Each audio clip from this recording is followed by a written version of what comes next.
May 2025. It's our pleasure to welcome you to this conversation today, and we are live from the national headquarters of the NDLA located in the nation's federal capital territory, Abuja. It is indeed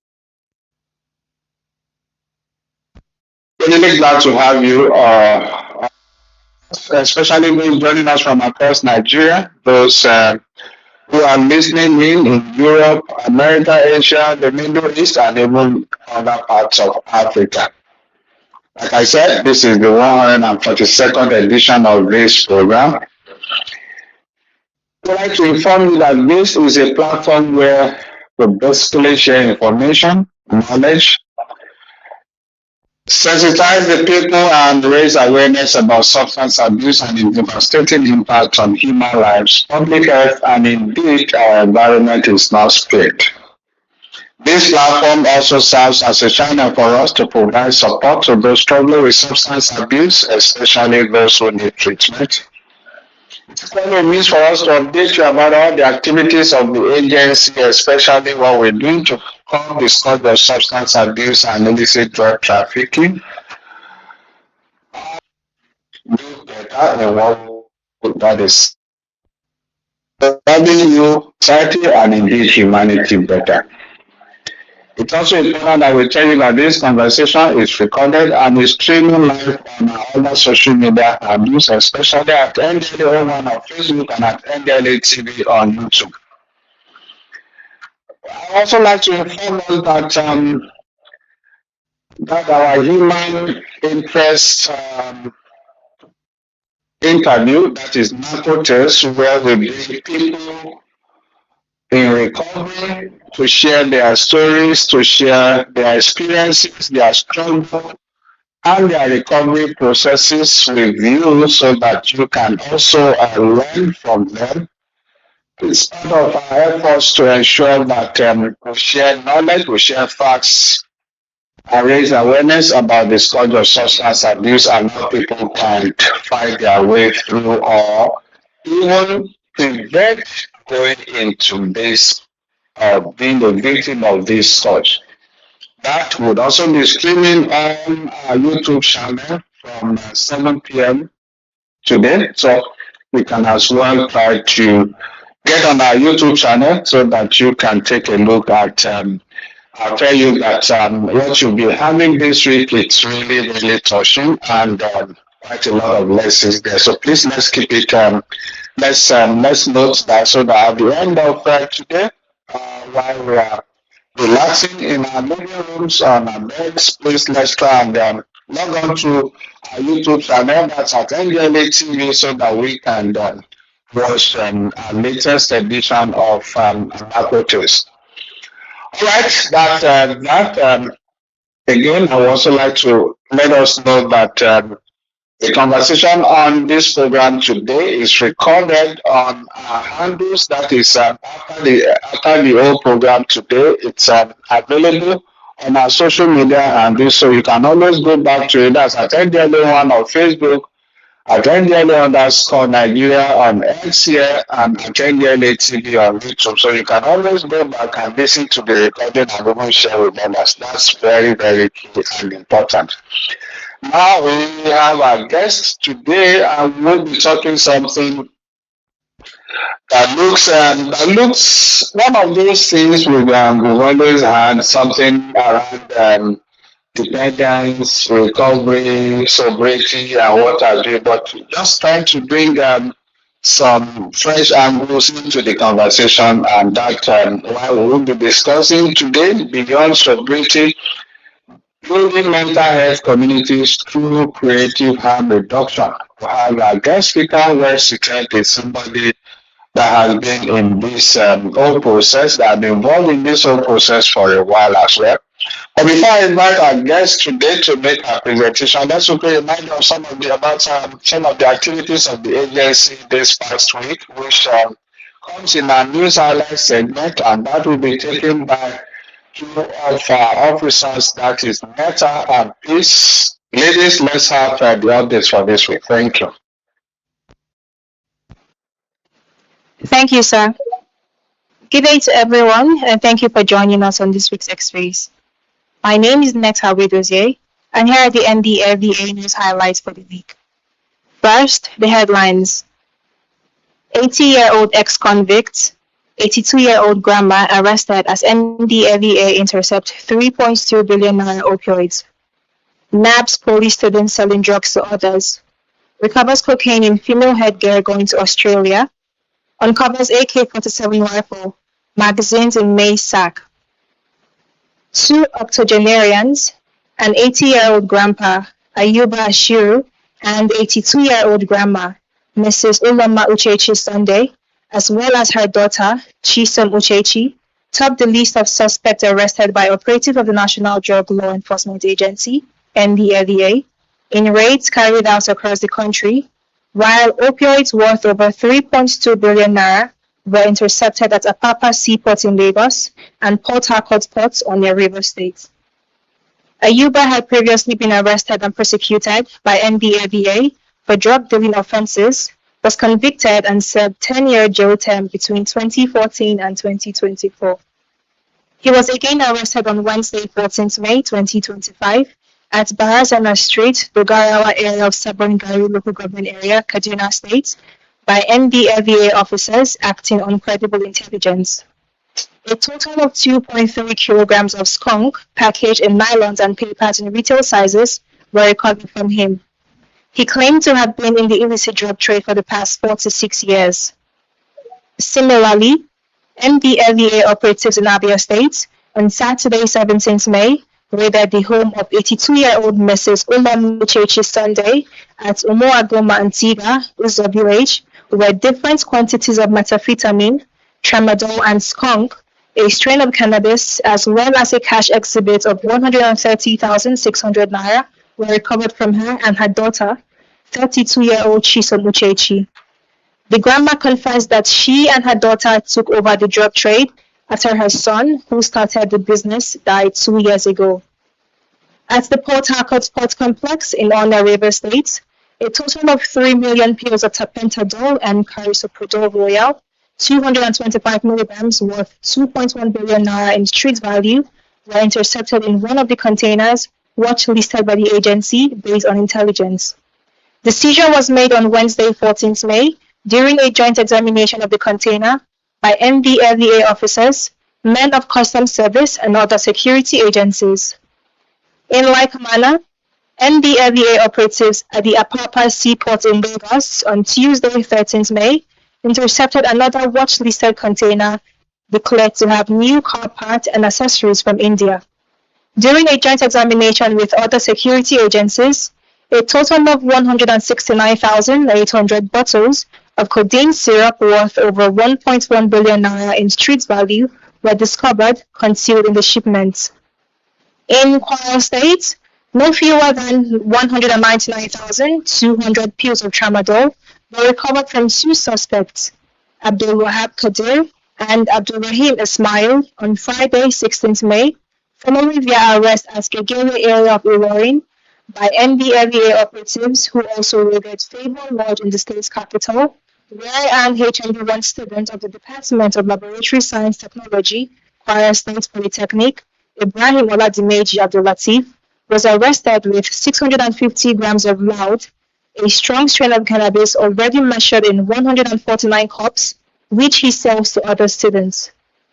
At a courier company in Lagos, NDLEA officers of the Directorate of Operations and General Investigation, DOGI, on Friday, 16th May, intercepted 250 grams of cocaine concealed in female headgear going to Australia.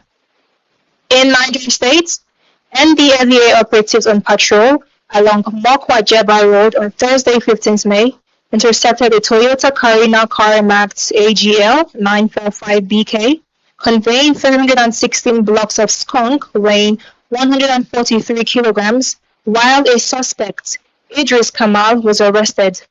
Same day, operatives on patrol at Chachi Junction along Kaduna Road arrested Emmanuel Hassan with 14.3 kilograms loud. A swift follow-up operation led to the arrest of the actual owner of the consignment, Bello Aliyu alias Liti, while a 60-year-old suspect, Wellman Kengbo, was nabbed by NDFEA officers with 594.8 kilograms skunk at Kadu area of Nasarawa State on Friday, 16th May. Another suspect, Oyenuga Tohib, was arrested along Lekki Epe Expressway, Lagos, on Thursday, 15th May, with 67.5 kilograms of the same psychoactive substance. In Taraba State, 5,350 pills of tramadol and diazepam were recovered from a suspect, Shafiu Ismail, when he was arrested on Thursday, while Tijani Mohammed was nabbed with 198 kilograms skunk at Malamawa, Gariki local government area, Jigawa State. Wandi Highway on Friday, 16th May, intercepted a 29-year-old Ismail Issa with an AK-47 rifle and 2 magazines concealed in a sack of maize. He will be transferred to the appropriate security agency for further investigation. While commending the officers and men of the Directorate of General Investigation, DOGI, Abia, Kaduna, Kwara, the Port Harcourt Port Command, Apapa, Lagos, Nasarawa, Jigawa, Taraba, and seizures of the past week, Chairman, Chief Executive Officer of NDLEA, Mohammed Buba Marwa, retired, also praised their counterparts in all the commands across the country for pursuing between their drug supply reduction and drug reports. That's it on arrest and seizures. Next is the update on some of the wider activities across the country for the week, brought to you by my colleague, Peace. Thank you, Lisa. And here are some of the wider activities of the National Drug Enforcement Agency, NDLEA, the Girls Drug and Girls Water Social Advocacy Initiative, can stakeholders in places and communities among others across the nation to join against the menace of substance abuse. In 2025, the Oyo State Command delivered a wider sensitization lecture to students and staff of place in benefit schools and college, Shaki, while the Kano State Command on Tuesday facilitated a wider advocacy lecture for students and staff of Supreme International School, Fagli, on the importance of abstaining from substance abuse. The Niger State Command of NDLEA on Wednesday held wider enlightenment lecture for staff and students of Ikra International School, Kankuru, just as the Katsina State Command lectured students and staff of Nadabu Primary School, Bakuri, on the dangers of substance abuse. Similarly, on Thursday, the Akwa State Command delivered wider advocacy lecture to students and staff of Comprehensive Secondary School, Medium, Abak local government area, while the Osho State Command on the same day organized wider sensitization lecture for students and staff of Ilawarun Grammar School, Ilawarun. In the same vein, the Kaduna State Command organized wider sensitization lecture for students and staff of Al-Fin International Academy, Kaduna, on the consequences inherent in illicit drug use. On Friday, about 4 commands of NDLEA across the country facilitated sensitization messages on drug use and its adverse effect. The Joint Affairs Command, in collaboration with His Royal Majesty Kingsley Emako Omewe, the Ovule of Agbara, Warri Kingdom, conducted sensitization lectures for residents of communities in Agbara, Warri Kingdom. The Better Corporate Command to students and staff of Government Secondary School, Oman, The Special Area Command to Students and Staff of Government Model Senior College, Irole Ajudu, Badagry, Lagos, and the Ekiti State Command in collaboration with National Youth Service Corps Drug Free Club delivered WADA sensitization lecture to students of 10 secondary schools in Ise, Olin, Ekiti on same Friday. Rapid and desensitization activities for the week on Friday, 16th May, the Benue State Command paid a WADA advocacy visit to Kafinala, His Royal Highness Chief Simon Rebecca Tati, on the need to work and collaborate with the agency on the fight against substance abuse. That's the update for this week. My name is Peace, and I hand you over to our host, Mr. Femi Babafemi. All right, thank you very much, yes, Peace and Neta. Welcome back from the News Island segment. Now, let's remind ourselves about some of the rules guiding our process of engagement of this program today. Please note that when you are approved to be on the speaker's corner, please ensure you remain muted until after the presentation of our guest speaker, and then we'll invite individuals to unmute themselves to make their contributions or ask their questions. That's the only time you are allowed to unmute yourself. That is when I invite you to unmute yourself. That's the only time. Otherwise, we won't be able to have a smooth conversation. But I do trust and I believe that you always have your cooperation, like we do it every week. Thank you very much for that. Now let's quickly remind you about the agency's call center. That is where we have a wide range of psychosocial support services rendered by experts, that's counselors, clinical psychologists, psychotherapists, and indeed psychiatric doctors who work 24/7 every day of the week, and you can access this service from any part of the country, right from the comfort of your homes. And all you need to do is to dial our toll-free helpline, which is 0800 10203040. The number again to dial is 0800 10203040. Wherever you are across Nigeria, you can enjoy this service through this toll-free helpline. We are not paying for it. The bill is not. Yours is to have your phone, your set, dial it, and then we'll be speaking with our experts who would be ready to guide you and support you through the process of recovery. That's another way for us to ensure that no one has an excuse not to seek treatment when they have issues, or their family members or friends have issues with substance abuse. I like to also tell you about the call center, and that is the fact that it's language sensitive, language friendly, meaning that if the individuals cannot speak English or Pidgin, that's Pidgin English, our experts can still talk with you in any of the three major Nigerian languages, that is Hausa, Yoruba, Igbo. This again is part of our determination to ensure that this service is provided. People right in local communities can enjoy this same service. Nobody would have the excuse of language barrier not to get access, not to have access to this service. That's the much we like to share with you. And that now let's quickly go to the nitty gritty of our discussion today. And we will be formally introducing our guest speaker today, and that is Resilient Regina Oguma, a mental health expert. But beyond that, Regina is a public health professional, mental health advocate, and creative wellness strategist. She currently serves as a partnership officer for the Mental Health Fellowship (MHF), where she supports national efforts in mental health awareness, policy dialogue, and community-driven interventions.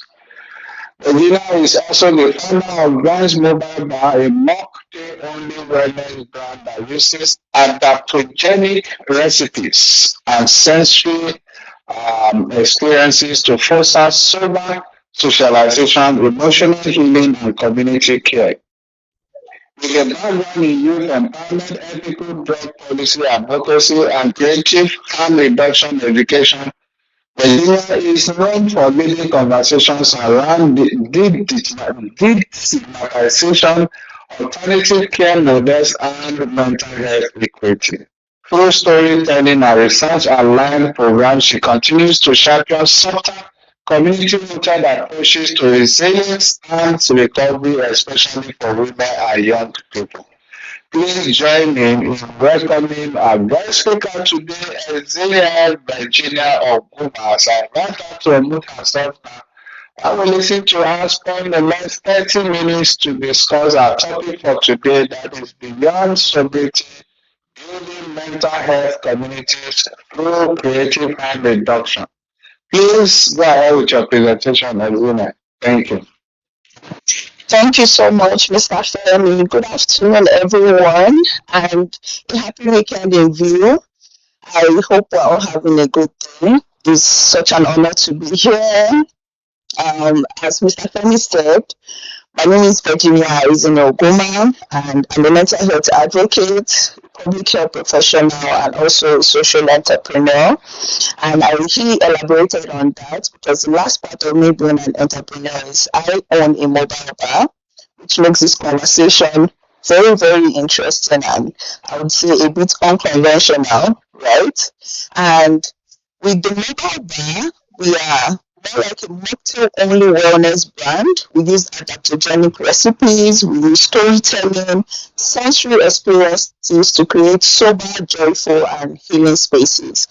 But still, beyond all these many titles that I've attached to my name, I'm coming to this conversation as somebody who is, I would say, deeply invested in creative healing. And to be honest, today's conversation feels, I would say, deeply personal to me as May is Mental Health Awareness Month, and this year's theme is community. And I'm saying that because, when we talk about mental health, the focus is often, on therapy, medications, or the systems. But there isn't enough, conversations about connection, habitual rituals, and the small, beautiful reasons why people choose to stay alive. So today, we would all be diving beyond sobriety, which is, sobriety is like the focus on what we're quitting, but we're going beyond that and looking at the importance of what are we turning to, what are we returning to, what are we replacing our emotional and mental chaos with, in general, like how are we rebuilding ourselves? And that exactly is where, creative harm reduction truly begins.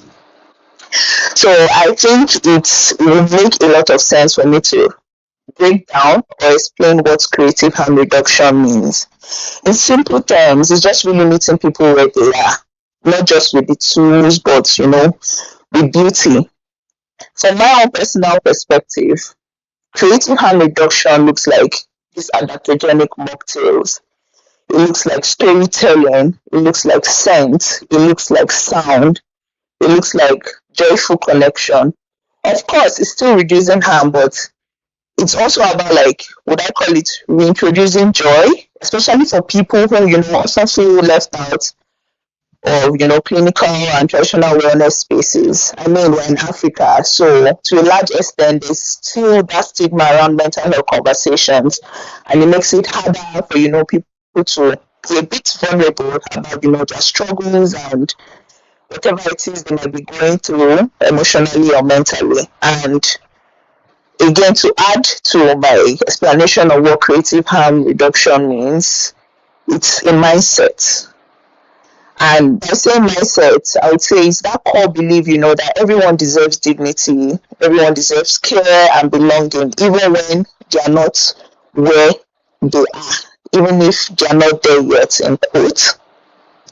So to provide more context, through my fellowship with the Youth Rise Media Fellowship Nigeria, and also as a Global Arts and Medicine Fellow, I've been opportunity to see how, real change begins when we stop expecting people to fit the system, but, instead look at how you can adapt to the system to fit the people. which will now take me to why or how, or rather, I would say the importance of, why mental health communities need more conversations beyond just, sobriety and, addiction. Now, the truth of the matter about sobriety is that sobriety is not the final goal. It's just one stop in the healing journey. People need spaces where they can feel emotionally safe, and people need spaces where they can feel spiritually sane, because there's no way you can speak about mental health, holistic wellness, without linking it to spirituality. And people also need a place where they feel, joyfully full without substance. Because at the core of substance abuse, the usage, addiction is really just that escape, from overwhelming emotions and thoughts. And that's the kind of wellness I'm trying to create. That's the kind of wellness I'm trying to preach in my own capacity.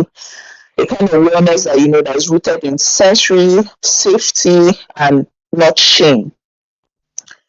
Now, having said all that, I think let me give like a visualization or an illustration of what this approach looks like in action. And I'll be using myself as a case study through my mobile bar, right? So for us, beyond just selling mocktails, which are and by adaptogenic, I think I need to explain that adaptogens are natural herbs that provide healing. We've heard like ashwagandha. I'm sure a lot of people have a lot of people hear about ashwagandha, there are rhodiola, there are chamomile. So these are like beyond us just selling mocktails that are not alcoholic and substance free. We're also selling hope. And for us, hope isn't just like the word hope. It's also an acronym that means, homes, opportunities, people, empowerment. And our approach is through like mocktail tasting events. But these mocktail tasting events are kind of like disguised support group. And this is simply us, creating like a quiet space for healthy dialogue. We're creating spaces where individuals can come and talk about their mental health, talk about their struggle with substance abuse, speak about trauma, and just find healing without feeling shame or feeling like they're being labeled. For let's say the more clarification, think about therapy. Think about it as therapy outside of the clinical sense, but in a community sense. And that for me is creative harm reduction. Right? And I feel like there's no way I would speak about all of this without touching a little on, the gender and the youth layer. The truth of the matter is that every single one of us on this call, we carry something, we carry a little, we carry so much. And that thing could be trauma, it could be expectation, or even silence. And I believe that while the conversations and the lectures, the ongoing awareness on mental health and addiction is necessary, I believe, or I have a strong belief that there's also a need for an invitation to this same audience, inviting them to learn how to rest, how to feel, how to connect. That's what I call sober joy. I call it softness too, and I also call it creative wellness. And I'm saying all of this not just will I say from a theory aspect, but also from experience, from my own personal lived experience. I'm coming to this position that I am, becoming a mental health advocate, even finding or building a career through the public health space. It wasn't just through textbook, but also through my own personal struggles from my own dark days. I used to struggle with cannabis addiction. And looking at the world that we live in right now, it's more or less like two sides of the coin. A part of the world romanticizes it, and another part of it mocks it. But for me to break through that, I had to find the, what I call it, the confidence or the strength to speak about it openly. And the way I spoke about it was it was really a brave move, because I wrote about it on the Royal College of Psychiatrists art blog in London. And it wasn't more or less like catharsis, but for connection. And today, as we speak, that story stands as a case study at the University of Cambridge, more like a testament to how personal truths, can inform public health. And from my own personal journey, there are things that I would say it taught me and things that I've learned. I know that healing can also be creative. I know it can also be sensory. I know healing can be safe in those ways that I explored it. And sometimes, beyond just sometimes it starts with, how will I put it? It starts with like a shared story, or just simply making someone feel like you're not alone. And I'm happy that I've been able to achieve that. I'm happy that I've been able to break through that. I'm happy that I've been able to find useful and helpful coping ways, useful and helpful strategies to cope with my emotional stress and mental stress. Sorry. Now, um, reflecting on the fact that we're in Mental Health Month and we're having this very important conversation with the NDLEA and the team is community.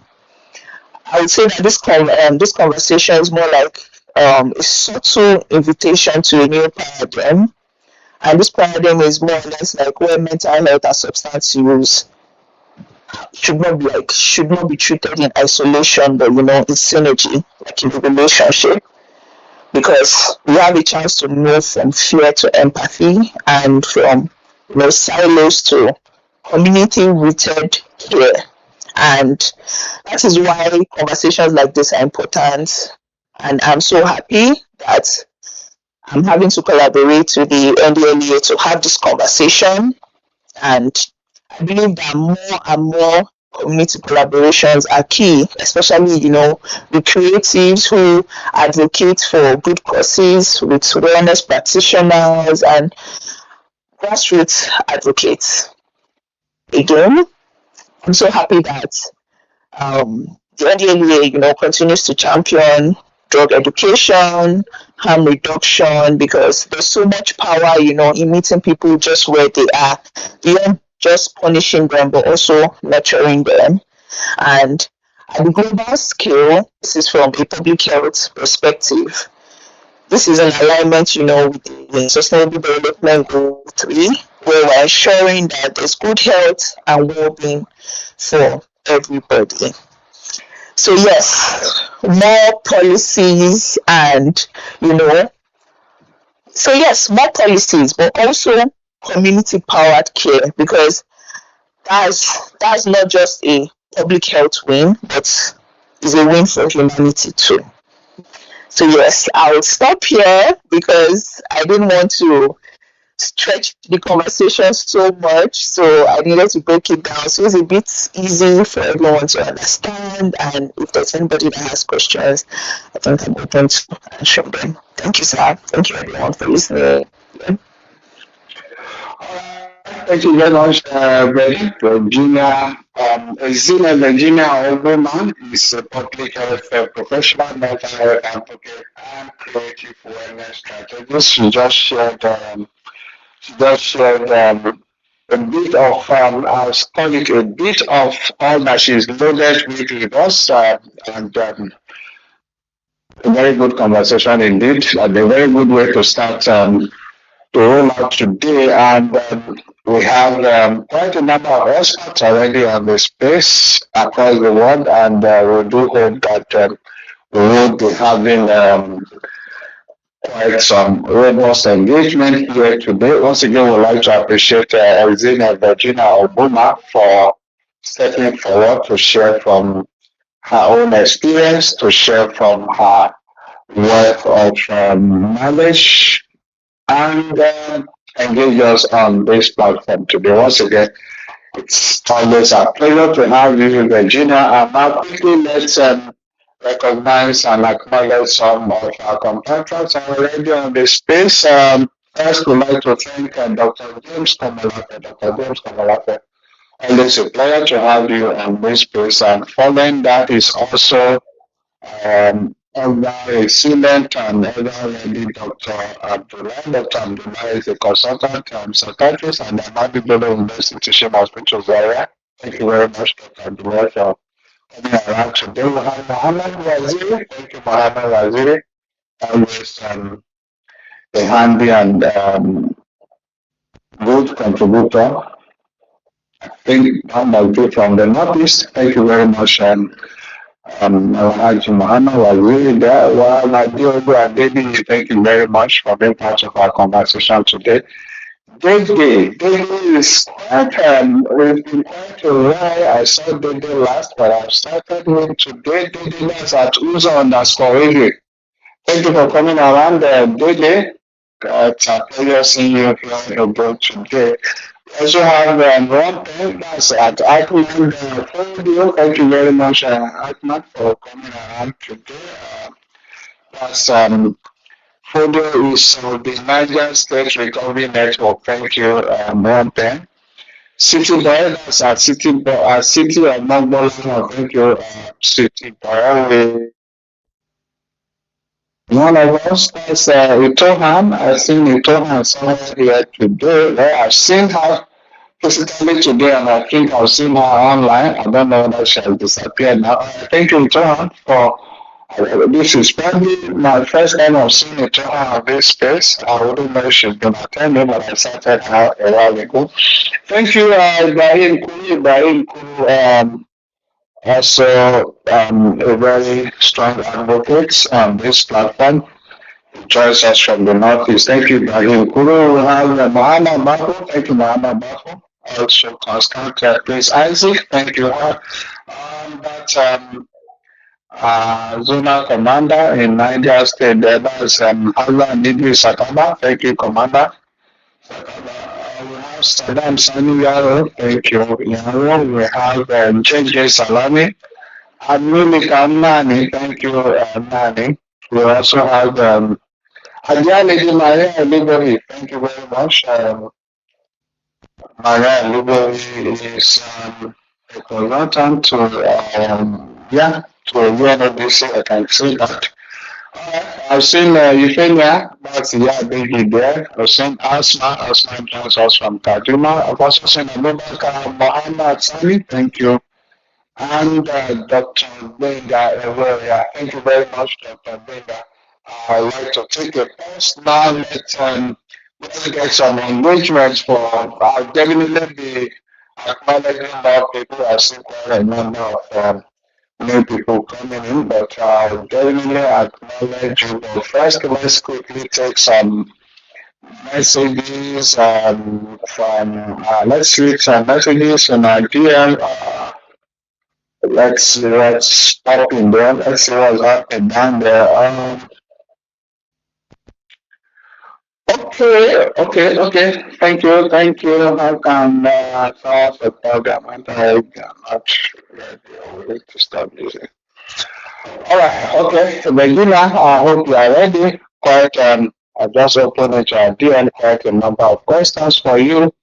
Let's hope we're able to wrap it before the hour. For the hour 5. All right. Let's read this first one.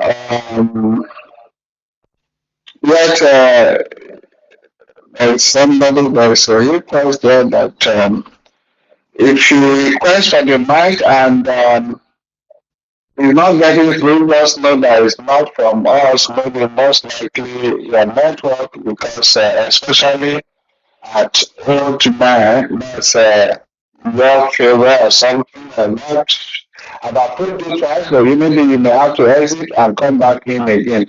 All right, let's take this one from here. Okay, thank you very much, Virginia,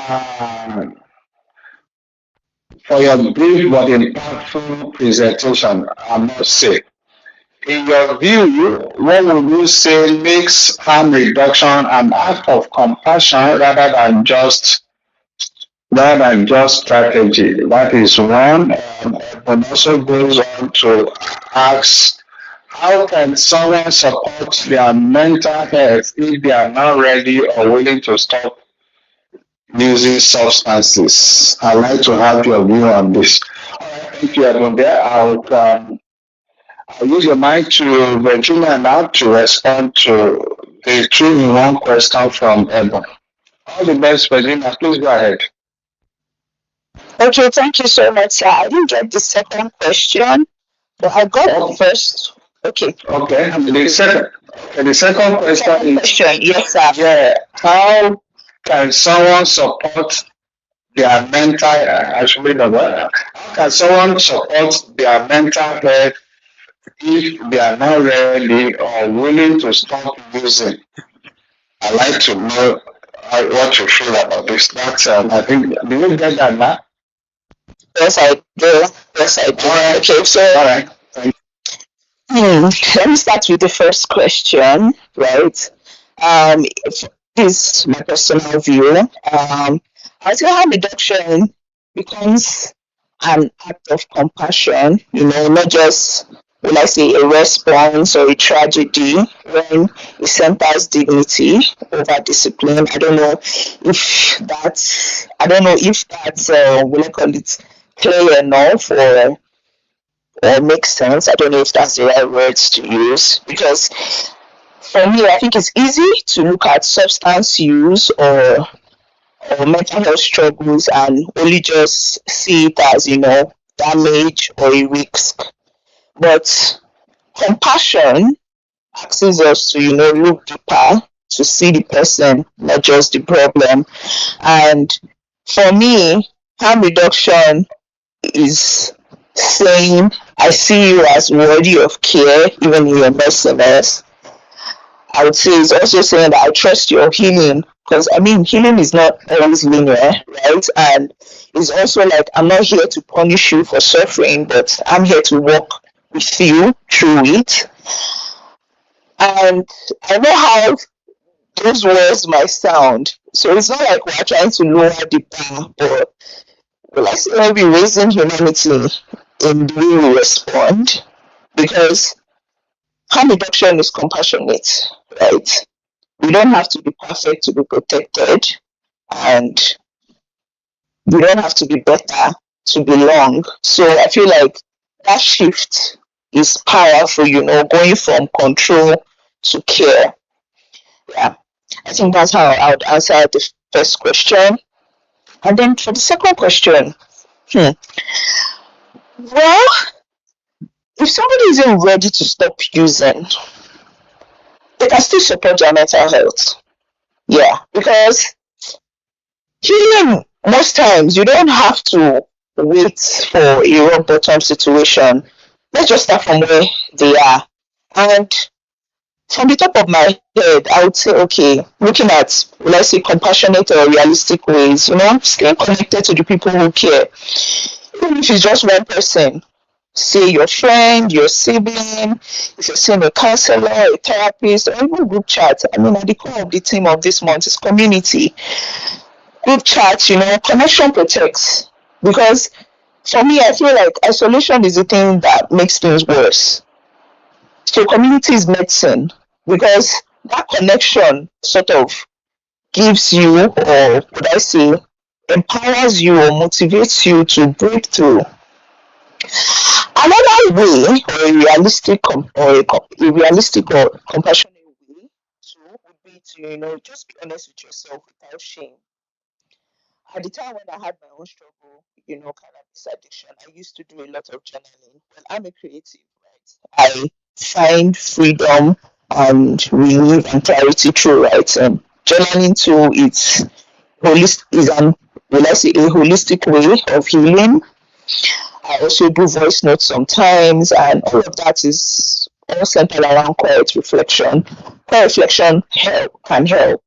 And in quiet reflection is you asking yourself, how am I really feeling before and after use? I always used to document it, like write down my thoughts, and then after using, I write down my thoughts just to compare and contrast, like, oh, what's going on.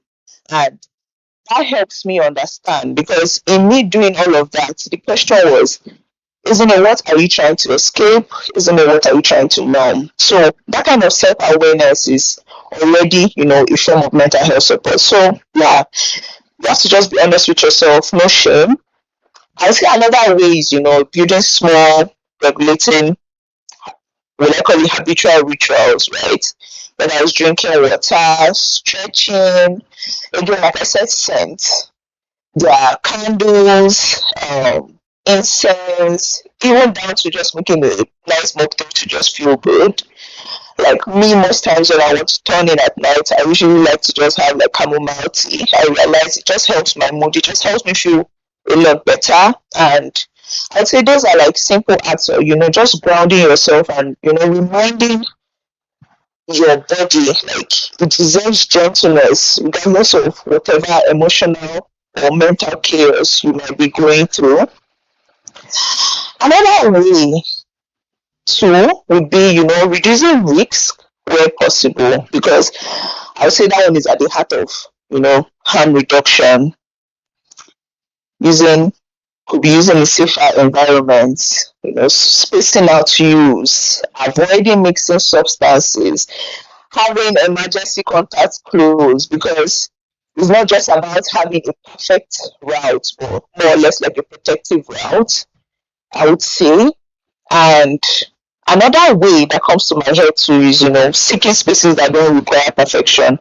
Still goes back to the core of the theme of this month being community.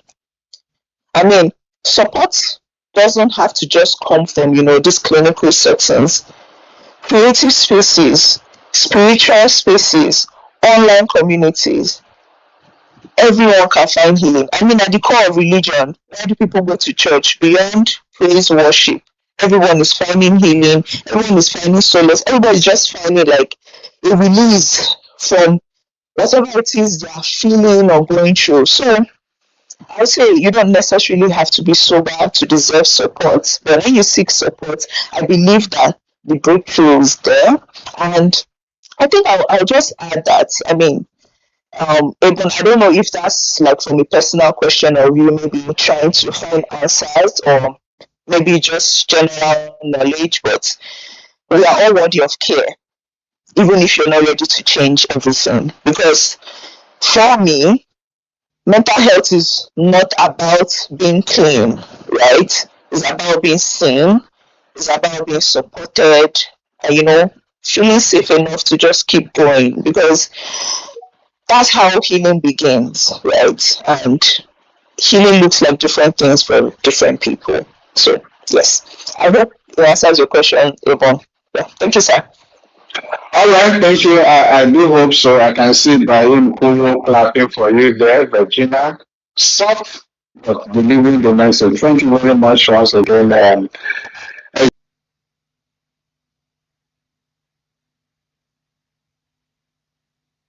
So, those who are still aspiring to express This conversation, having everybody here, this is a virtual community right now, and it calls for vulnerability. So, I'm a very inquisitive person, and I would call myself someone who is open to exploring. And I think for this conversation, I'll probably just attach the link to the and just an insight to what that was. I started using at the age of, I think, 16, and that was through the person I was dating at the time. So that is my own journey through that. At first, it was more or less like, you're dating somebody, and at that age, it was more or less like, you're dating somebody, and at that age, well, it can be quite horrible, let's say impressionable, right? And coming out of that, because this whole thing about addiction starts from curiosity, there are stages. Starts from curiosity, and then before you know what's going on, you're already on dependency. And that was how I found myself dependent on it. And I knew how much would I call it a disruption it caused to my personal life, to my educational journey. But my journey, I would say, at the core of it is about resilience, because again, I'm a very curious person. I'm very inquisitive, and that calls for a lot of introspection. I'm always asking myself why. I'm always trying to understand why am I doing this, and that's why going back to the question, the answer that I had earlier on, speaking about journaling, and how you write, compare and contrast. How am I feeling before use? How am I feeling after use? What is it I'm escaping? What is it that I'm learning? And I sought counseling because at some point, addiction is a build-up. At some point, I became suicidal and I did attempt suicide. And going into therapy, going through counseling, finding healing through volunteering, becoming a counselor, now a public health professional. Again, healing looks like different things for everybody. Mine is one of resilience, mine is one of self-awareness, mine is one of creativity, I would say. So yes, I hope that answers your question, Mr. Ma. Yeah. All right, I do hope so. Thank you very much, Zineb. Very clear. Um, let's keep some together. Okay, next one. Jane, Jane, you painted. Okay, that's dressing everything, and now you painted harm reduction so simplistically, and but I still wonder why it's this concept of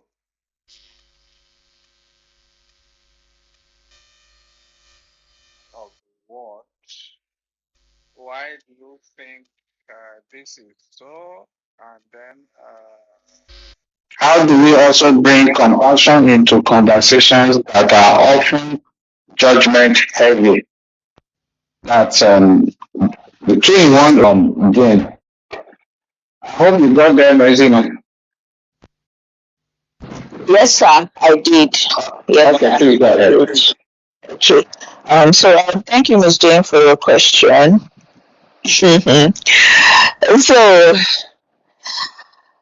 hmm, the thing that comes to my mind, just listening to that, I'm just like, is the stigma trap? I mean, context, the continent that we're on,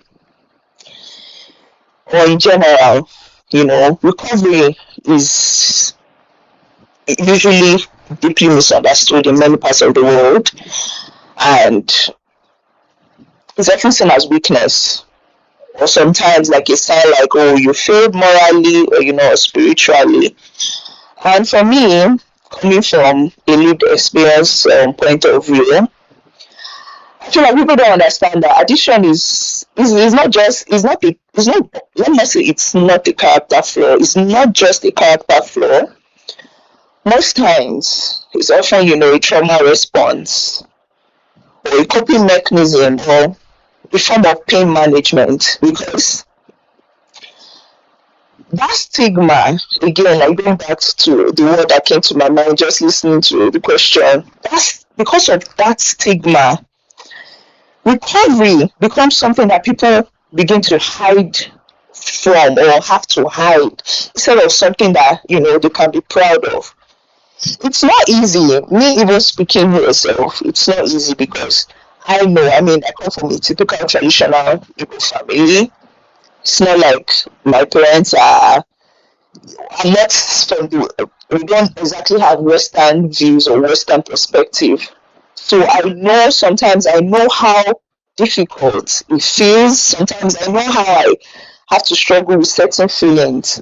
But then again, having some me being open about my own struggles, I get feedback from people. So sometimes when I feel like hiding, I remember everybody that I've been able to motivate. I remember everybody that I've been able to encourage to seek sobriety, be open about their addiction, because again I have this perception that anything evil or bad things tried in secrecy, once it's out in the open, if if it's not good, it will not live. It won't live long enough.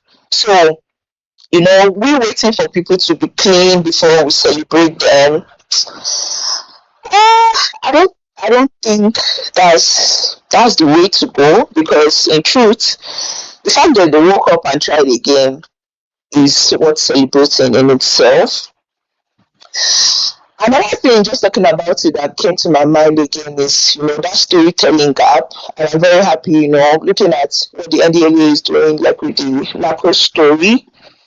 That's a very power move, because, most of the recovery narratives we hear are, either extreme, like I was destroyed and now perfect, or, I'm filled with shame. But, there's more room for us to have stories that can say, I'm still healing, or, I'm still trying to figure it out. And I feel like that's okay. And the moment we are able to, start normalizing that, what I call it a messy middle, people will now start thinking, it will help you, or rather, it will help people start thinking of recovery as, my favorite quote, progress, not perfection. That is it. And, addressing how we can, carry recovery, or bringing it into, heavy and judgmental conversations.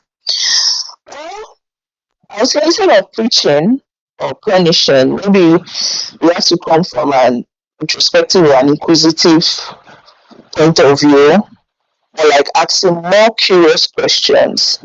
The why, instead of, just meting out harsh opinions. And at the core of mental health awareness, that's also the key, because beyond, oh, this person is struggling with something, the question is why. You tend to understand. As a counselor, you ask questions. Oh yes, the client might come and tell you something that is out of this world. You don't react, you don't judge, you just listen. And in listening, because when you're listening, you're able to see that person clearly, and it informs you to ask the right question to understand them better. And even while they're even answering those questions, you realize that, I don't know if you've ever been in a situation whereby you're being asked the question and you're answering. Good afternoon. Good Okay. afternoon. Hello. You can go ahead and just go. Okay. So it's more or less like, I don't know if you've ever been in a situation whereby while you're answering a question, and you just get an epiphany, or you get a revolution, or an understanding for your own personal consumption. So I would say yes, we need to approach it from an inquisitive approach. I think there's also the need, to share more human stories, just like as I did in my own case, not just statistics alone about the struggles, but real stories, and also the use of language of compassion or condemnation. Do you get me? Because going back to mental health advocacy, imagine somebody reaching out to you and telling you, I'm going through this, I'm going through that. Your choice of words, your demeanor, your energy will determine if the person would even open more or even come back to you. So it's very important that, we try to shape our language, our message, the narrative around compassion and, not condemnation. Because recovery is not just a destination, it's a journey. That's why in psychology, in mental health conversations, there's what we call relapses, right? You never know what might trigger someone to fall back. I mean, well, these are human struggles. These are human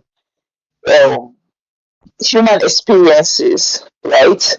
And at the end of the day, like, recovery is not a straight line, right? Sometimes it feels like, returning to self, like a circle. You're returning to yourself, you're returning to your safety, you're returning to community. And I strongly believe that if you're able to hold the circle wide enough, with enough honesty and softness, more people will find their way in. And the moment they find their way in, trust me, I believe there will be a breakthrough. Yeah. So, yeah, I hope that answers your question, Ms. Jane. All right. I would also like to say yeah to that, Regina. Thank you very much for that. Okay, let's take let's shoot the mic to Ibrahim Kuruna before we go back to take more questions from our dear member. Uncle, please go ahead. I'm not sure. So yes, good afternoon, everybody. I hope you can hear me clearly. Yeah, yeah.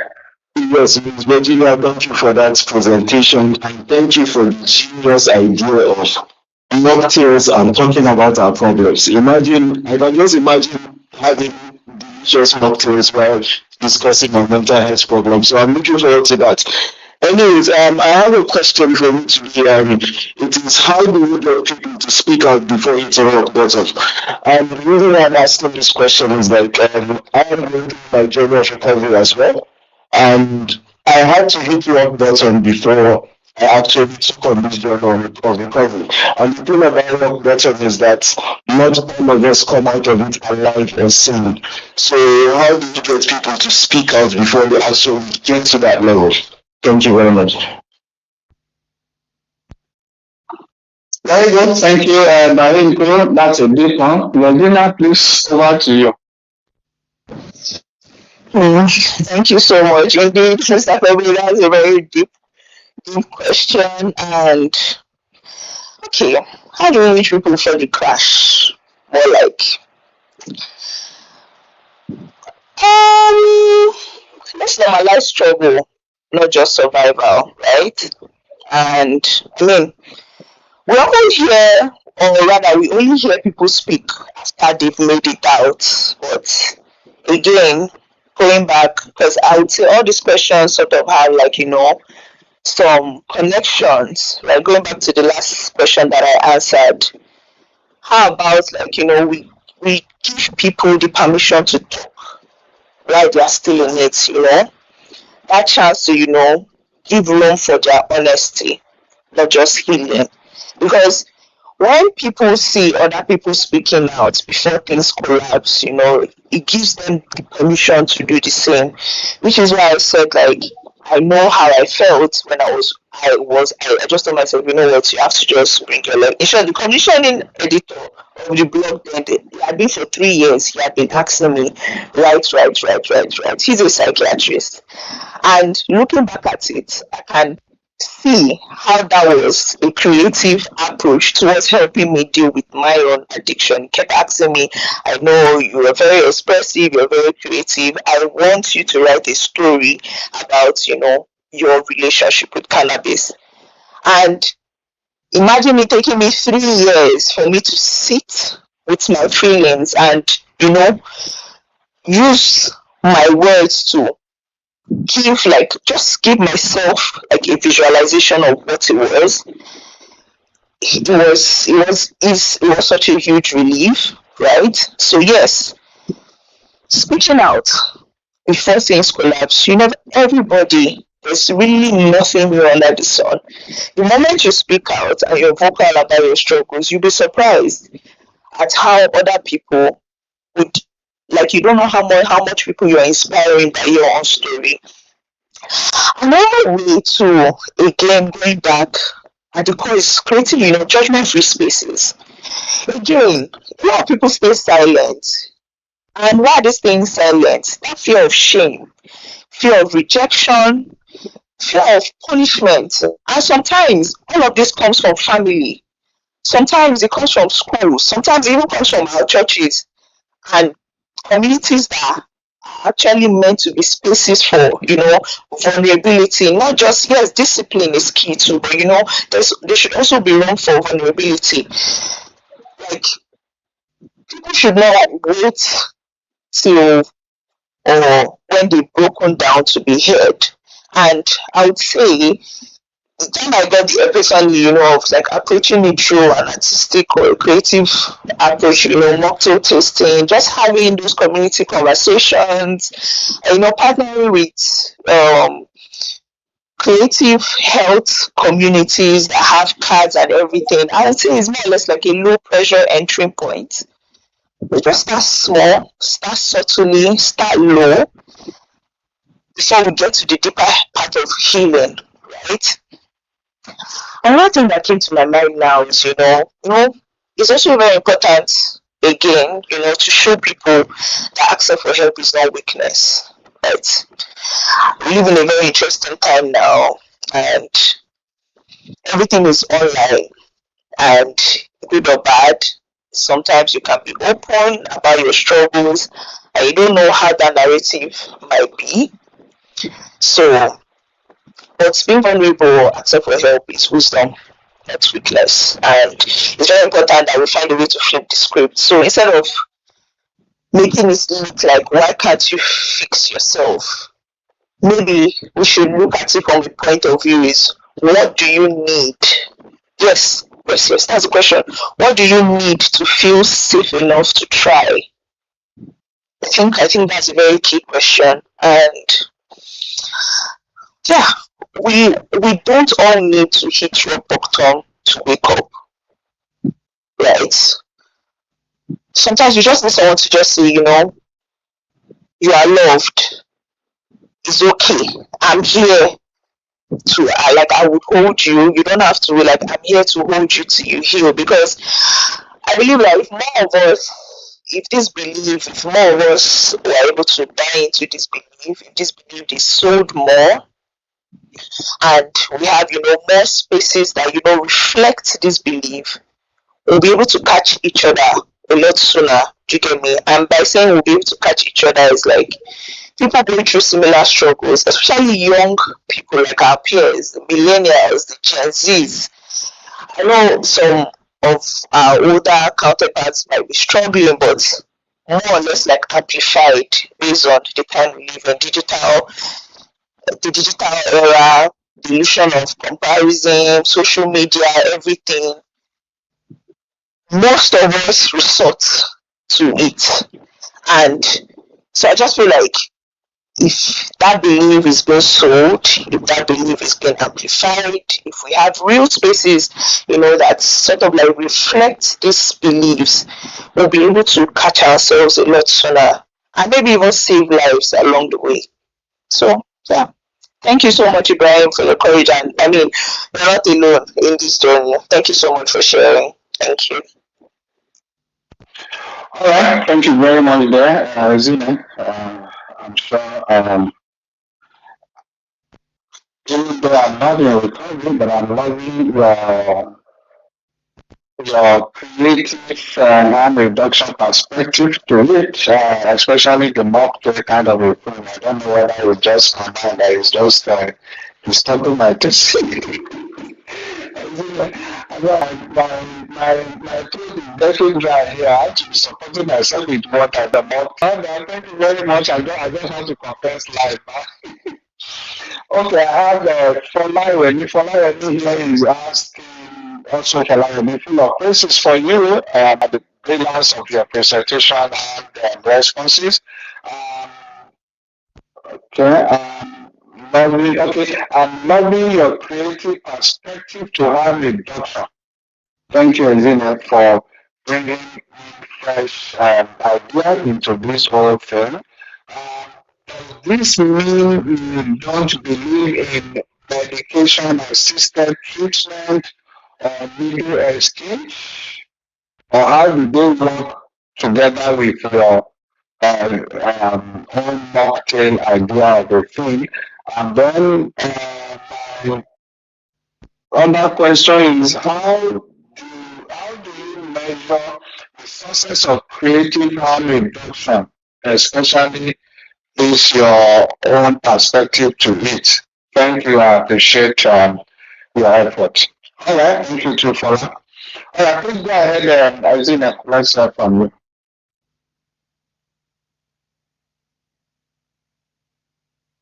Yeah, Azina, you are muted. Okay, so I didn't know I was already talking. So thank you so much for that, for your question, and those are very thoughtful questions, right? So okay, let's start. Do I believe in medication assisted treatment? So I believe in all forms of harm reduction, right? Medicated and medication assisted treatment. They save lives. Full stop. I will put it that way. Yes, they save lives. Full stop. But what I'm offering in the sense of creative harm reduction is not like a replacement, more or less like something to complement what is already in existence, I would say. Because again, not everyone fully connects, with clinical or medical spaces. I would know because I work as a lay counselor, and sometimes I have to take very unconventional approaches towards, connecting with my clients sometimes. Some people will never want to walk into a rehab center.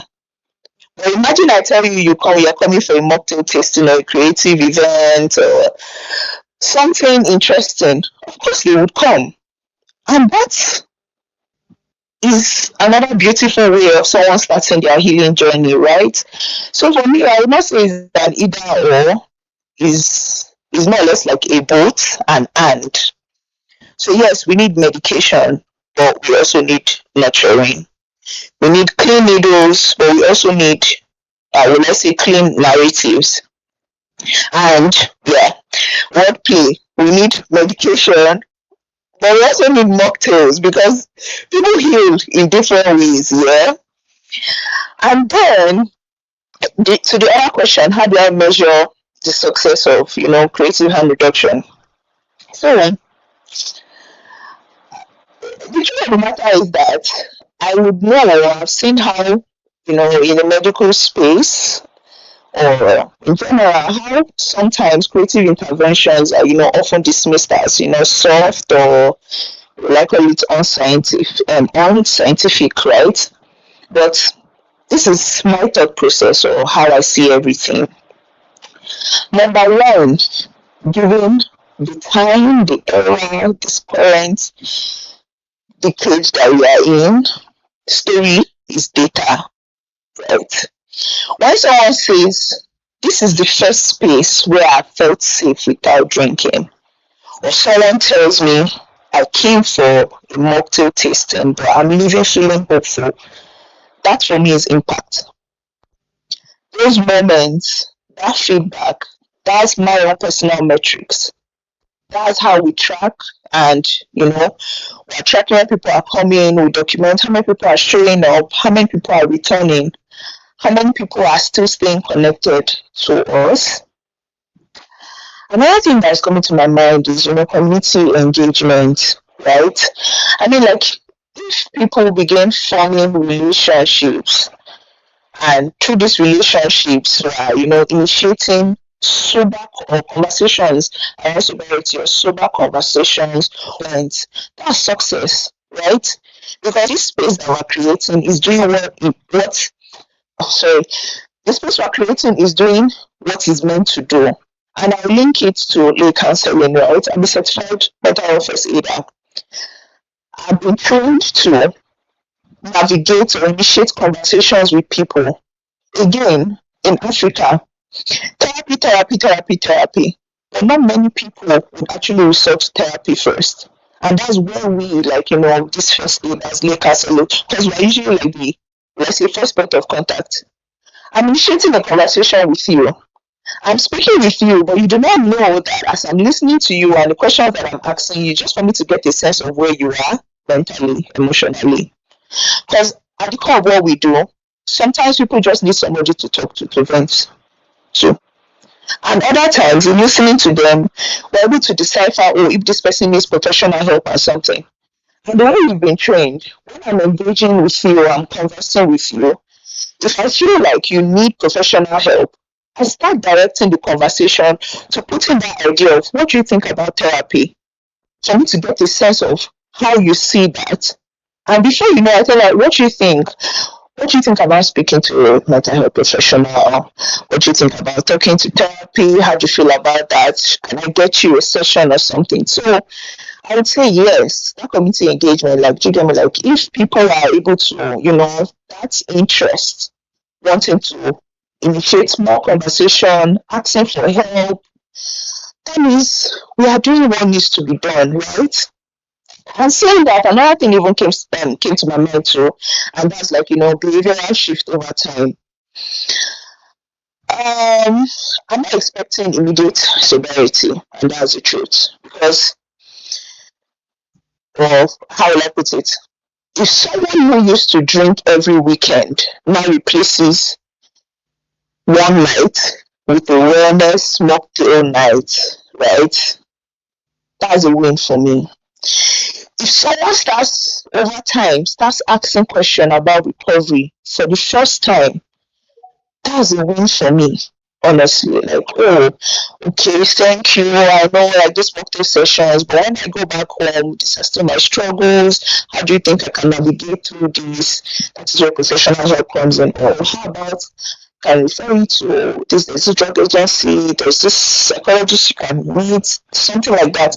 You know, having those kind of, will I say, conversation, that's a huge win, right? And talking about, this organization, all of that, it makes me, something else comes to my mind, collaboration, with like public health systems. Like now we're having this conversation now with the NDLEA. There's also room, having collaborations with rehab centers, having collaborations with mental health organizations, and this collaboration, why I'm saying collaboration is more or less like from a creative point of view, right? Because that way we begin to see value in these creative spaces, right? And we're able to, just create that bridge. And I feel like the moment that bridge is being erected or constructed, that is like one of the biggest signs of success, right? So at the end of the day, creative harm reduction is, we're not replacing the clinical aspects. It's more or less like expanding the compassionate approach. Again, it's about meeting people where they already are, slowly guiding them to the possibility, of something better. So yeah, I hope that answers your question. Thank you. All right, thank you very much, Azuma. Okay, let's take this one from Bolamide. Bolamide. Okay,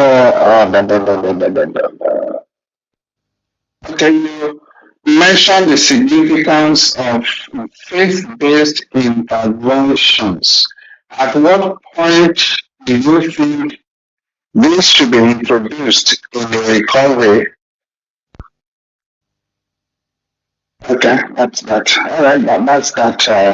Let me narrate the other part of that. I think that's enough.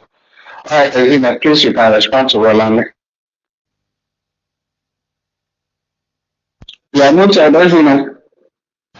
Sorry, sir, I didn't get the question. The line was breaking a bit. Okay, sorry about that. Bolame is asking, okay, saying you mentioned the significance of faith-based interventions. At what point do you think this should be introduced into someone's recovery? You get that now? Yes, I did. Yes, I did. Okay. Okay. When the person is ready, not when we are ready for them, right? I mean, recovery is about autonomy. For somebody to truly, again, this is from a personal perspective, right? I believe that for someone to truly benefit from faith-based support, they need to feel like, it's a safe invitation, not a forced, is it okay if I use the word expectation, right? Because in a faith-based or through a faith-based support, we think, right? If it's introduced too early, especially when, the person is still feeling judged or ashamed, I believe it can actually backfire or even deepen their resistance. Like they would withdraw, right? Another thing again that comes to my mind, thinking about your question is, making faith become a source of healing, not harm, right? Unfortunately, and that's the truth, a lot of people associate faith spaces with moral policing, right? So if the message is you are broken until you repent, it can deepen shame. But if the message is you are loved, you are seen and supported as you are, it can be life-giving. So it's not just about when, but it's about how. And I'm sorry because this is like a faith conversation, because for me, I have this belief that a lot of people should seek spirituality first, not religion.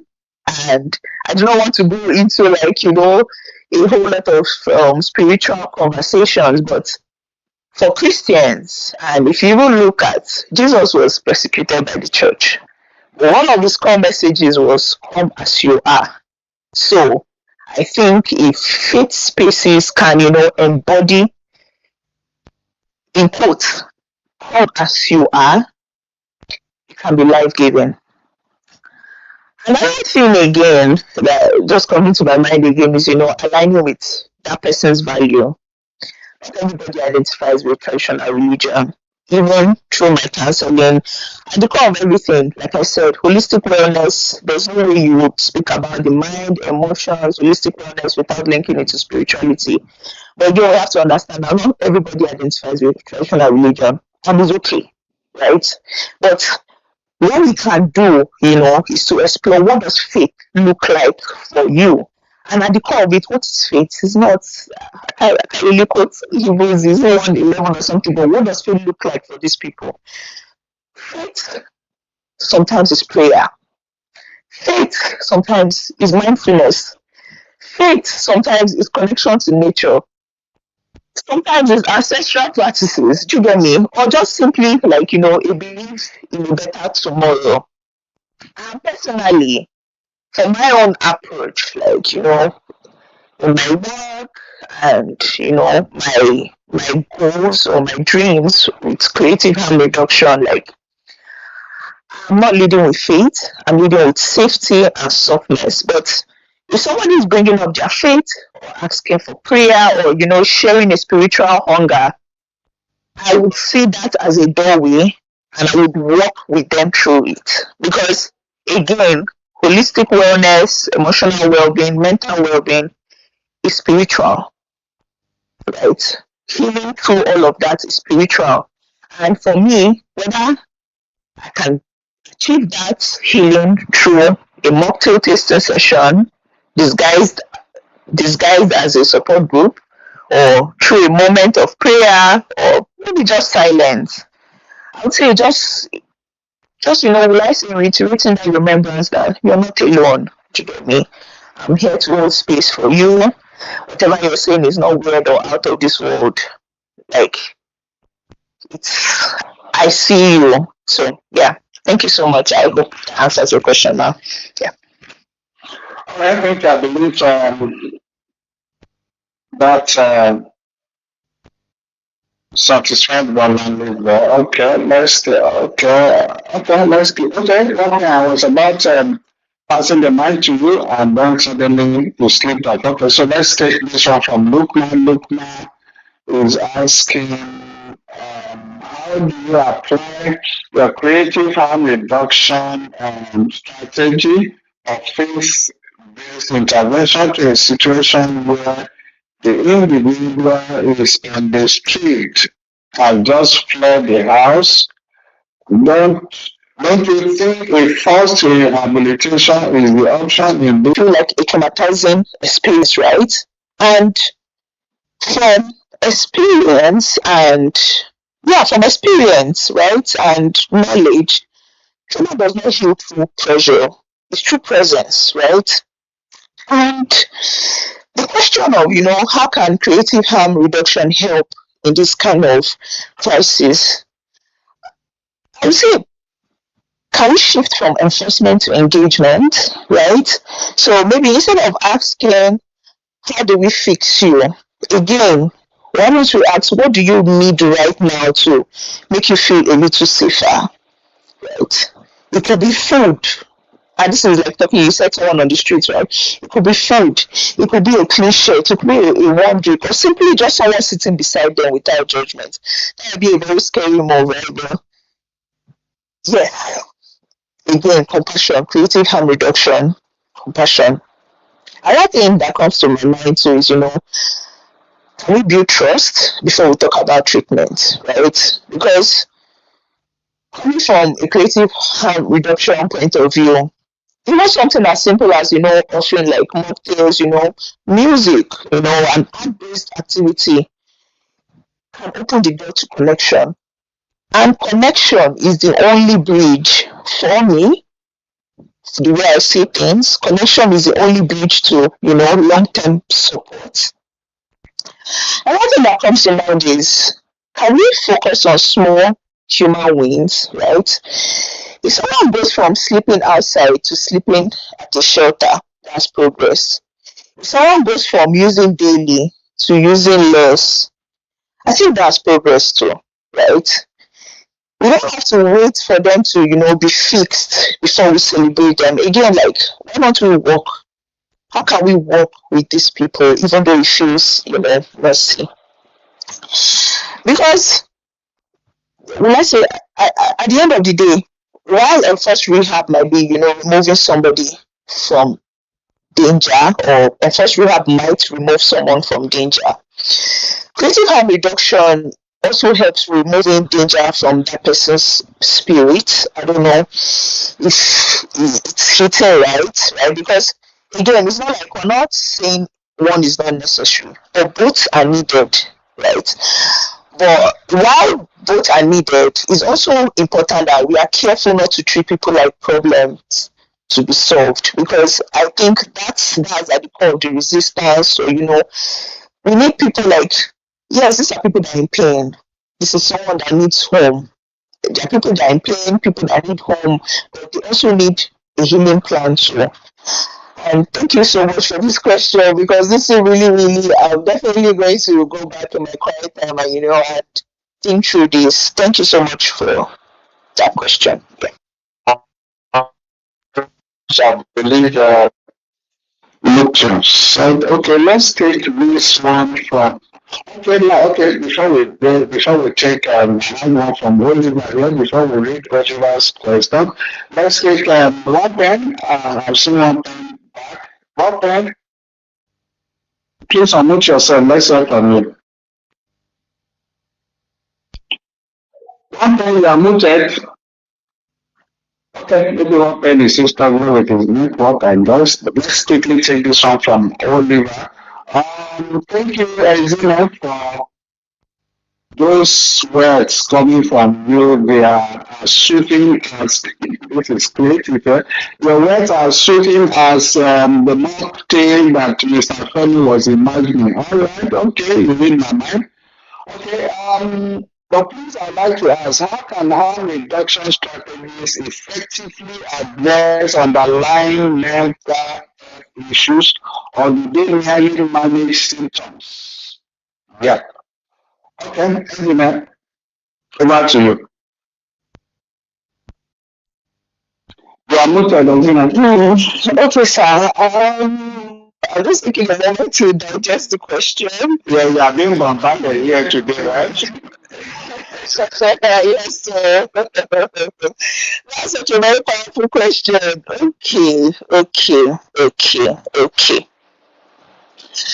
Okay.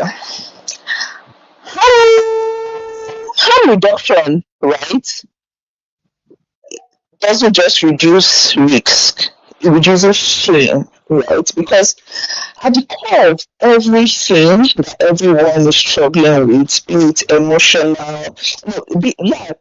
mental addiction, these are like emotions, right? And shame is judged. When they feel accepted, even in their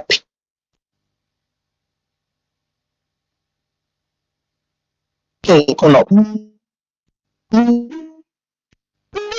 that is goodness. So it's more or less like what we're saying, or when we say, you don't have to be perfect to be worthy of care, right? That's mental health support in itself. That alone can lower anxiety. That alone can reduce suicidal thoughts. And I believe that can also, build emotional resilience. Yes, right.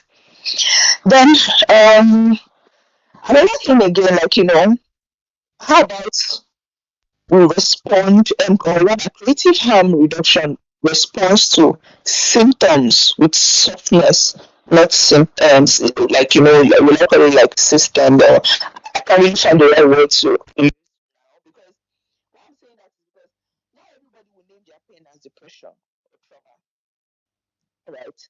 Sometimes it shows up as withdrawal, or maybe they're just being cranky, or substance use, or even just chronic tiredness, right? So, for me, I believe creative harm meets people where they are, not where we want them to be. Again, through a mocktail tasting session, or simply a listening ear, it might seem small or intangible, but these little things can interrupt significant circles of distress and offer real-time relief. I believe that creative harm reduction is simply normalizing seeking help without pressure, right? Because again, one of the biggest problems we face is that people think was it Mr. Ibrahim that asked the question. People think you have to hit rock bottom before you ask for help. Harm reduction is saying you can ask for help right now. You don't have to crash first, right? So we're turning healing into something accessible and enjoyable, not just clinical. Harm reduction is more or less like building daily rituals that gently restore a person's mental well-being, right? So again, relating it to our mocktail testing sessions, more like replacing a drink with a calming adaptogen, right? Instead of a party where you feel that pressure to use because or will I say finding a space where you can talk without stigma. Yes, these are harm reduction, efforts, but they're also life support. And I will call it a coping tool, right? That also addresses, the everyday symptoms of stress, anxiety, trauma, or let's say even disconnection, right? So harm reduction is not the opposite of mental health care. It is part of mental health care, but I would say it's more in like a human, creative, and dignified form. Yeah. Yes. Yes. Yes. That's how I would answer that. I hope that answers the question. Thank you. All right, thank you very much there. Let's take just told that Dr. Komalaka has been trying to speak since, but I guess he's trying to offer out. We'll take his contribution now, Francis, and do please let's hear from Dr. Komalaka, Francis.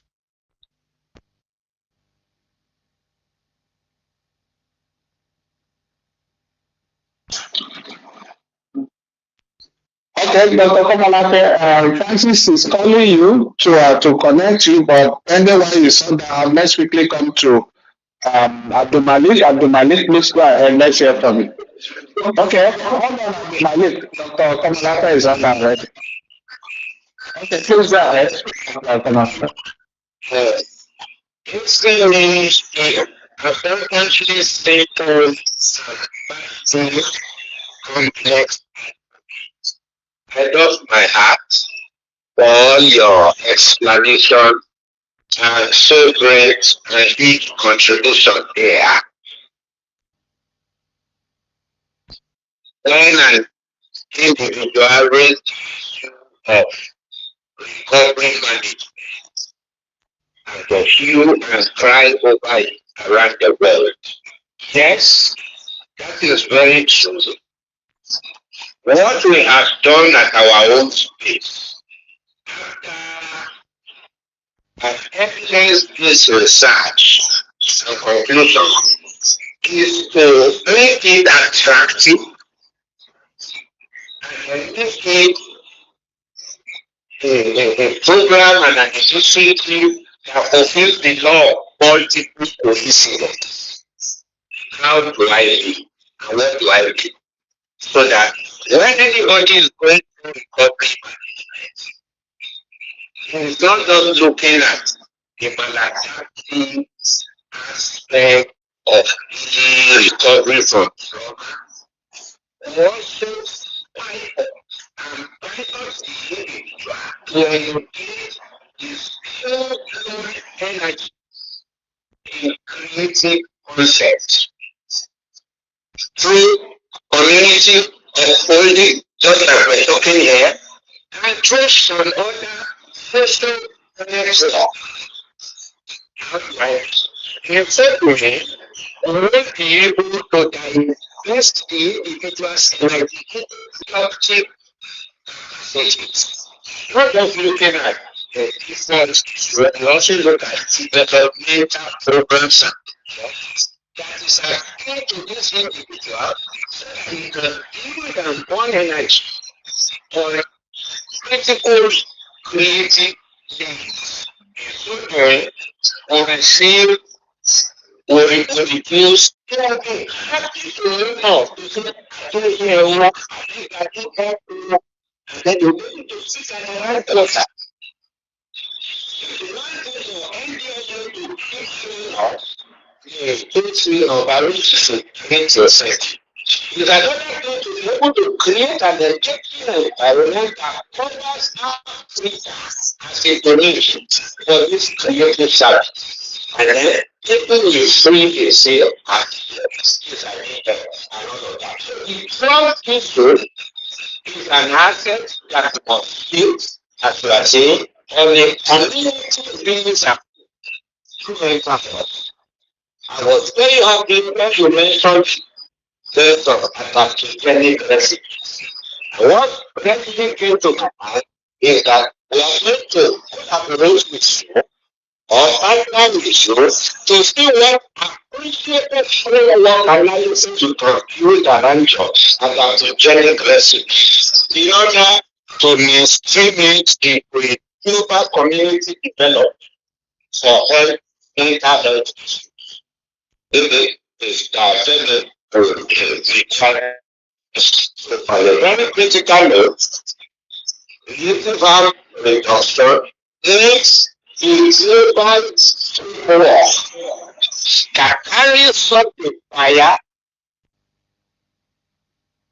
that people need global situation and a strategic deployment approach. The first approach is not first impression, the strategic. In this level, what am I thinking to do? What am I telling you? What am I showcasing? At this level, this fundamental framework will get on the impact assessment. If I keep going on this way, just like we did this, recovery is not the destination, it's not. And that's why on the other hand, why you are recovering, also go through revolution. They all need energy. The positive energy. So we believe there's no yet at the output wrong is going to show us the consequences. Individual in jobs in addition wants to negotiate the change the consequences. It is better for me to own up. And in therapy, when you own up in the right process, you get help. So these are issues roundabout. And at the end of the day, this framework will be treated in starting up not just conversation, only try to have on the creative productivity, it will reduce ignorance. And then confront the values in future. So creative appeal that you have said, and then engage in building up. What is a say? When we people say, when we do if I thought my parents feel like all of that. All these have been taken care of in the corporate management framework. Which consists very structured. So I must thank you very much. You issues will still come up, but the delivery looks important. Therefore, to put the next step, so whatever open mechanism is applied, the media is country can't just find its way through and sing the new song entirely. Thank you so very much.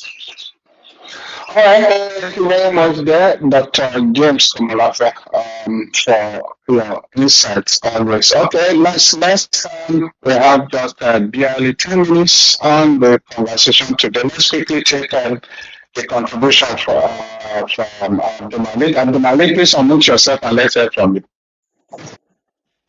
Well, good evening, everyone. Thank you, Mr. Shani. Good day to everyone from wherever you're joining. I mean, this type of conversations needs to be had, and I'm glad to be part of this. Although I slept a little, I dozed off a little bit while waiting for the time, so I joined late. But upon joining, the little I got was very, very impactful that I wanted to voice out about the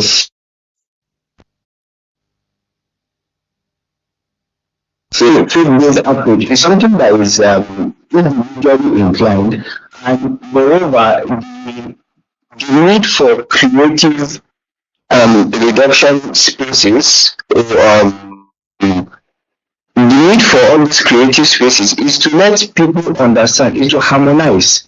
What that mean by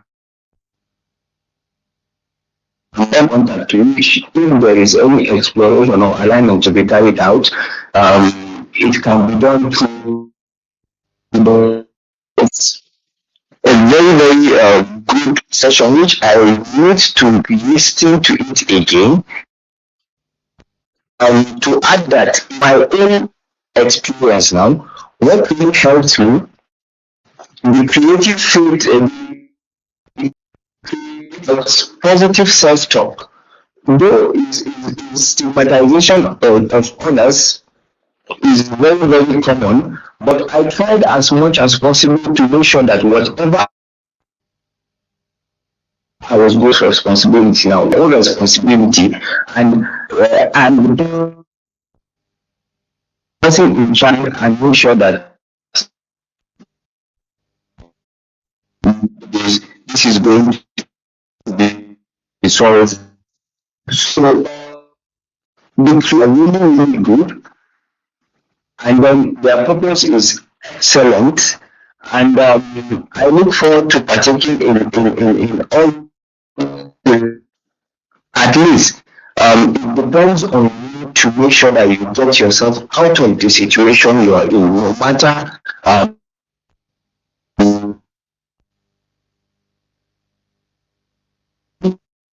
the contribution for today. All right, thank you, Abdulmalik. Excellent. You want to see what Abdulmalik and Dr. Komalafe had said? You are muted, excellent. Okay, thank you so much, Dr. Komalafe, and thank you so much, Malik, for everything you guys shared. Honestly, well, I have a lot to take back. I know I have shared and answered questions, but in answering and speaking and listening, I also have a whole lot that I've had to take back from this conversation. I don't really have so much to say to, what Dr. Kumalafe said or Adumali. Although, yes, I do want to really say thank you, Dr. Kumalafe, and I look forward to us speaking. Thank you so much for, thinking and considering doing something with us too. I'm grateful, and I look forward to having an impactful collaboration with you, sir. And thank you so much, Abdulmalik, and I mean, like, when you get a chance to, listen, if you have any questions or you want us to chat more, I'm open to having a conversation with you. So that's the most I can say right now, sir. Thank you so much, sir. All right, thank you very much, excellent. Let's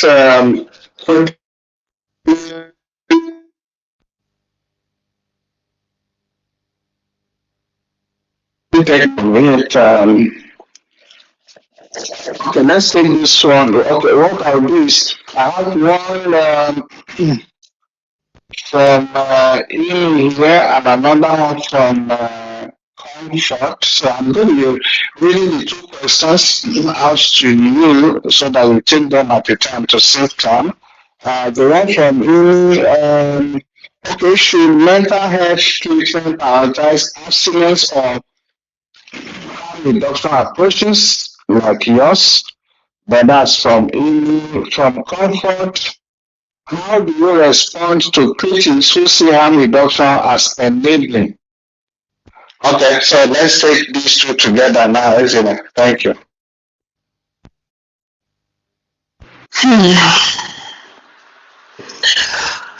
Wait, sir, please. Can you come again with the question, please? Oh, Please.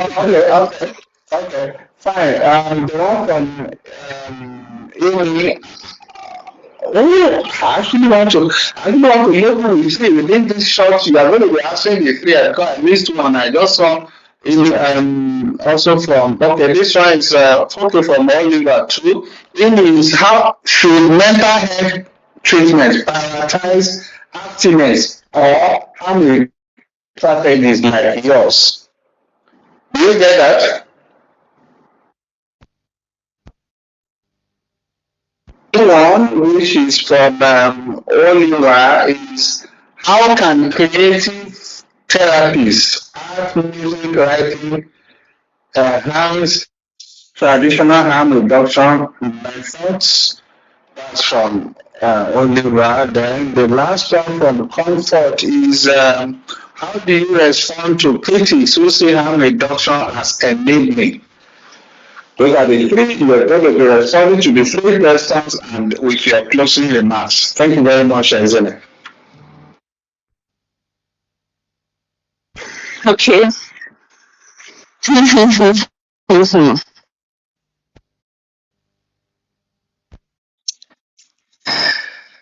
Well, okay, here's the truth, right? What makes harm reduction different is not just the tools, but the tone, right? Like, we're not trying to replace science or therapy. It's more or less like we're layering culture, connection and creativity onto an evidence-based care just to make you feel more human, more welcoming, and more effective for people who don't feel seen, right? So, yes, it might look traditional, but or an approach, but the heart behind it, I would say, is maybe deeply radical in the sense of radical radical empathy, um, radical joy, right? And will I say building building creative harm reduction is if I'm correct, right? I think the step one is more or less like finding out what the community needs, right? So maybe we're not assuming or inviting people who use substance or live with mental stress. So in space, engaging with them, you're able to co-create solutions with them. Starting small too. Again, this spaces, journaling, music therapy, peer support, low budget, um, high trust, right? And again, I don't think there's any perfect way, but it should just be like a consistent approach because trust, like in all ways and in all connect or in all relationship, like maybe keeping, let's say, keep showing up even when it's messy, celebrating the small wins. Like there's a priority page and it's so interesting. Sometimes you see people say, I'm 10 days clean, I'm 30 days clean, and they go, but then you see people still cheering on more. It's okay, you can still do it. So, like just celebrating those small wins, regardless, just for them to to show up.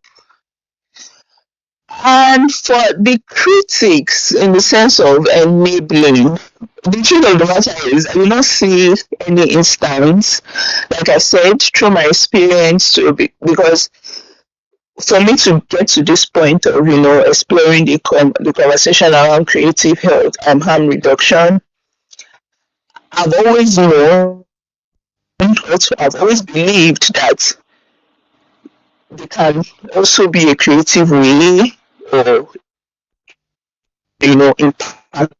That's my own personal approach towards even work and everything. Beyond the traditional way that I'm expected to do things, I also try to see how I can go out and make this thing much more fun to achieve. So there's no model. Even in my experience as a group medicine fellowship, looking at, I've seen evidence based, how people use dance, how people use music, a whole lot of ways to aid healing and everything. So creating harm reduction is not enabling, and I do not know how else we can respond to the critics, but just to show them. And again, I mean, like, there will always be critics. So that's how I feel about that. So yeah, thank you. Thank you very much. It's past the hour of 5 already. We'd like to appreciate everyone that have been part of this conversation today, especially our guest speaker, Virginia Ezine Oboma, who is a public health professional, mental health advocate, and creative wellness strategist. Virginia serves at the moment as partnership officer for the Mental Health Fellowship, where she supports national efforts in mental health awareness, policy dialogue, and community-driven interventions. We'd like to appreciate you sincerely. You delivered quite a lot of impactful words, softly, but then very impactful. Thank you very much, Ezine, for that. We'd also appreciate Poco,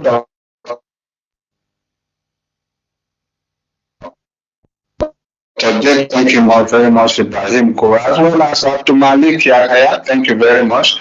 I think one thing, this network. Thank you, everyone that have joined from across every region of the world. We appreciate you. And for those who will be listening to this and sharing this later, we would also appreciate you for sharing this fact, this information, so that many more people can benefit from this. From my end here, I'd like to appreciate my colleagues, Rita, Francis, Dele, Kumbi, Victor, Shade, and the rest of you guys. I appreciate the effort behind the scene. Yes, it's Friday. We'll also it's Friday, but then let's note that we should not let down. Prevention is still better than cure. Let's try to avoid those situations that the wrong place to everlasting regret. Let's try to avoid putting ourselves into such situations, please. Let's try to avoid substance abuse. Let's try to